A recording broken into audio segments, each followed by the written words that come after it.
আমরা বিএনপিকে দখলদার বলতেছি। আমার একটা জিনিস চিন্তা করলে এবং বর্তমান পরিস্থিতিতে খুব হাসি পায় যে আমরা খুব সহজে একটা মানুষকে একটা কথা বলে ফেলি, কিন্তু কথা বলার আগে ভাবি না।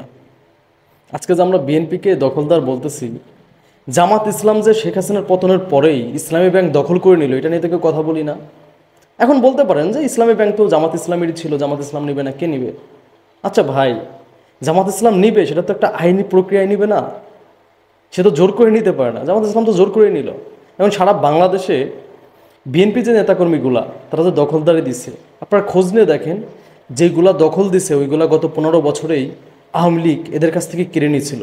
তো জামাত ইসলামের কাছ থেকে তো ইসলামী ব্যাংকে আওয়ামী লীগই কিনে নিয়েছিল। তো জামাত ইসলাম যদি আবার সেটা ব্যাক করে নিয়ে আসতে পারে, পুনরুদ্ধার করতে পারে, তাহলে বিএনপি করলে দোষটা কিসে ভাই?